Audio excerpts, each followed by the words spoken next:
Oh my days. Look at everybody. Say hi to my YouTube channel. What's up, y'all?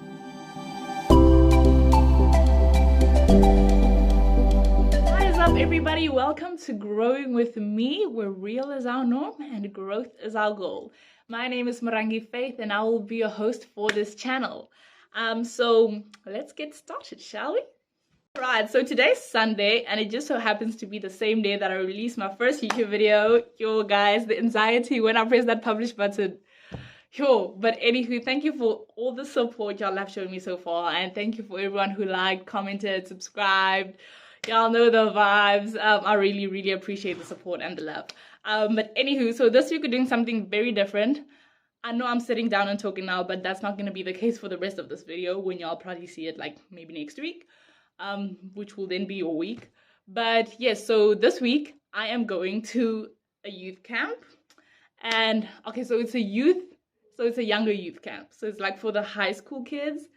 And I've been invited to come like volunteer and, you know, just help teach people about Jesus. Because they had that for us when I was in 9th grade. And so many of my friends got saved at that camp, y'all. Like, it was crazy stuff.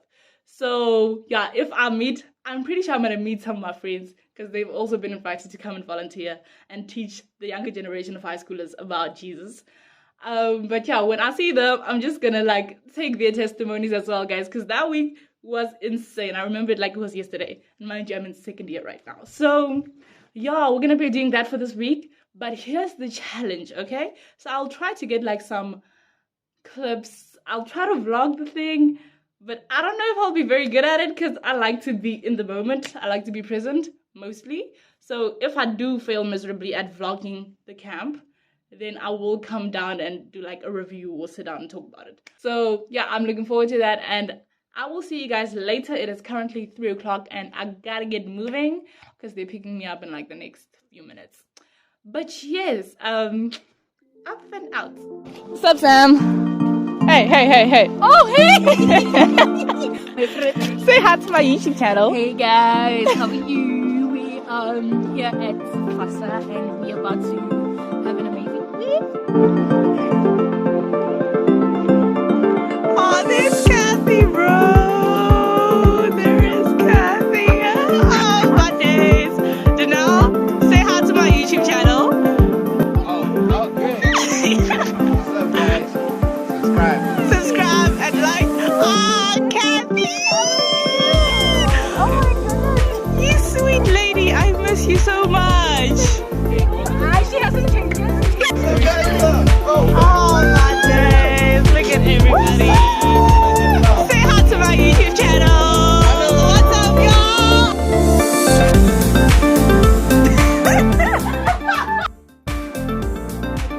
Top of the morning.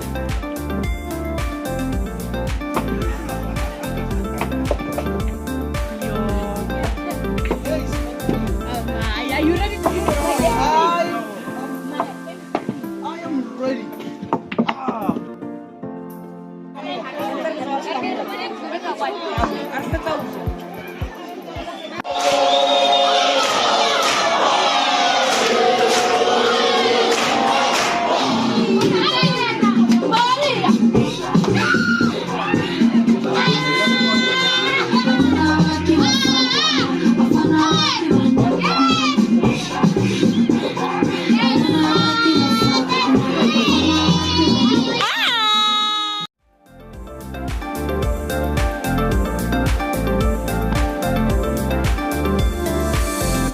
What is up, good people?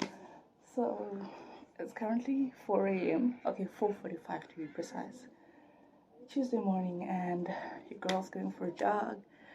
It's cold, it's dark, but I managed to get myself out of bed, and here goes nothing. I locked my girls inside, but yeah, this is gonna be fun. So let's go. Alright, so homegirl just finished the jog. 5Ks in the bag, yo. And now we have load shedding, and it's even darker than it was. But anyway, I'm gonna go shower.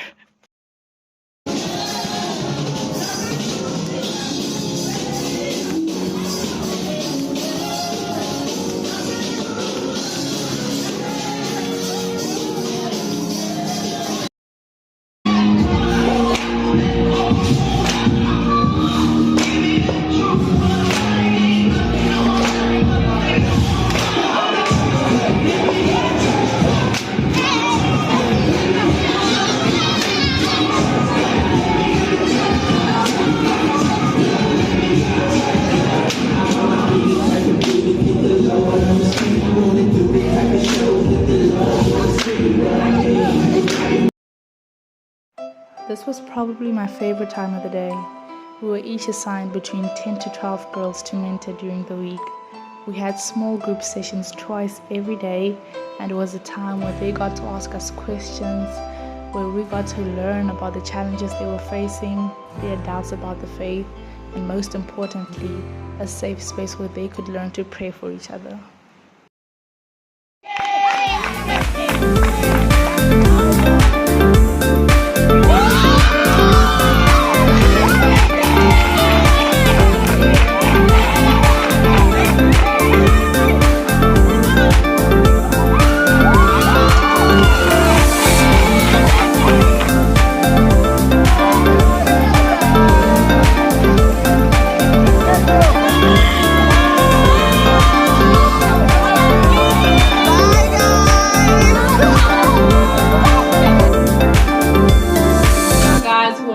After the camp, and like I promised, I brought one of my friends here and we're gonna talk a little bit about the camp. Yeah. I am Nomfundo Masego and I am going to be your guest for this video. My friend, what's your Instagram handle? You can find me at _Masego.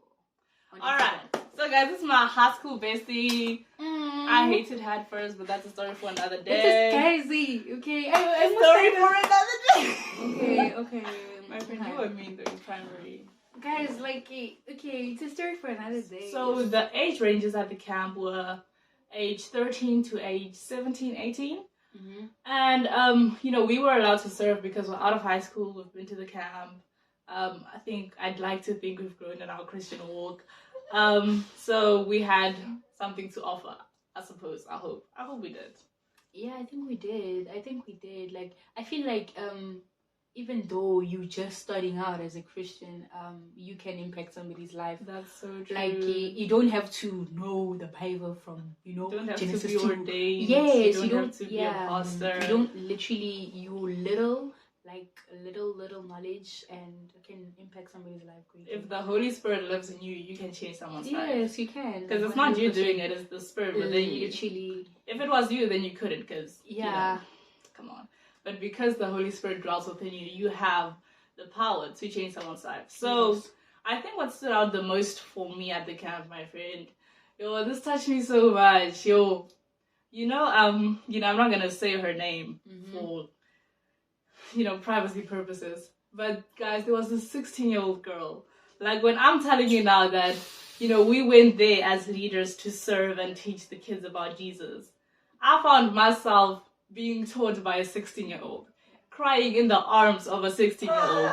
Because that's how much the story touched us, guys. It was so deep. Like, it was a really great week. Like, you saw it was fun and games. There were fires, there were games. Like, it was so much fun, but there were also some parts of it that was so emotional. Yeah, like when you got to hear the testimony of those kids and you're just like, this is something I've never had to go through. Yeah. This is something I could never imagine a 16-year-old going through. Yes. And, it's just, bro, her outlook on life. So what happened was, the 16-year-old, she was staying in my room. So we each had to stay with 7 girls. 7 girls, yeah. So we each had to stay with 7 girls. I think overall there was like 61 girls at the camp, and then the boy leaders were staying with the boys who were in charge of the girls. So she stayed in my room, and I met her, and guys, she was just such a ray of sunshine. She was so sweet, she was so cute. But anywho, I think only towards the end of the week did I get to know why she said some of the things she said.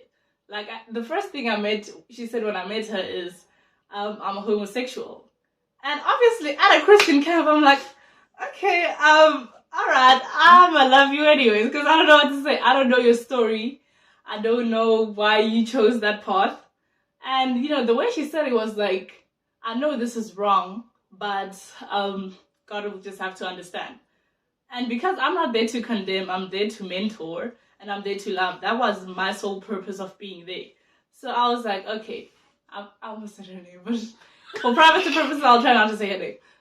But she said she was homosexual, and let's give her a name. Let's say it's Rose, because like you're gonna So Rose was like, I'm homosexual, and guys, she even made this joke, and she was like, "Can I date you?" And I was like, "We're not doing that at a Christian camp." But only later on in the week did she tell me why she chose to be homosexual. And I think this is why it stood out so greatly to me, because this is how I learned not to judge. Obviously didn't judge her the first time she said that, but I couldn't understand either. I was like, okay, I'm gonna choose not to question it.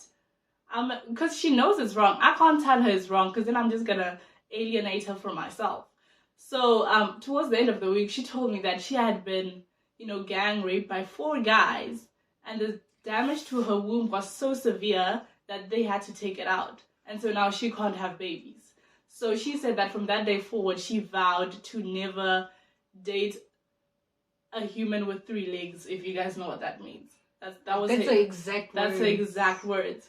Yo. So, I mean, just her outlook on life, guys, like, she wasn't victimizing herself, like, at all. Like, she was so calm. Like, when she was telling me the story, she was so calm. She was like, yeah, it happened, and yeah, it's just something that I had to go through.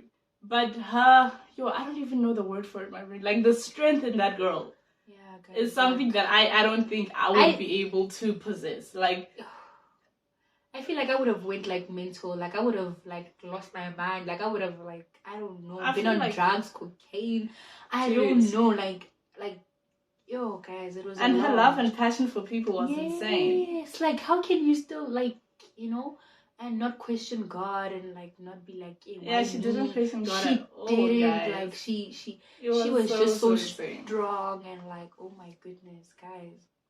Yeah. So, guys, that's why you should never judge, because you don't know what a person went through. You don't know what a person went through. Because chances are, if people are in sin, they know it's sin. Yeah, you coming there and telling them, my friend, if, God forbid, you're sleeping around, and I can't tell you, stop sleeping around because God hates it. You know it's not right. But if I come like that in condemnation, then you're not going to want to be around me. Yeah. And how you change people is not in condemnation, it's in love. Because that's how Jesus changed us. He did not come and point fingers. That's why he was sitting with the drunkards and sitting with, tax collectors. Yeah. So just love, guys. Just love people, no matter their life choices. Doesn't matter. You don't know what those people went through. You don't know why they like doing what they're doing, And this is not us justifying any type of sin. Yes, but it's just to say that who are we to judge? Yeah, who are we to judge? Like, we don't know. Now I'll ask you to go first. What touched you the most in those kids' lives, or just the whole camp in general? Okay, firstly, I'll just like.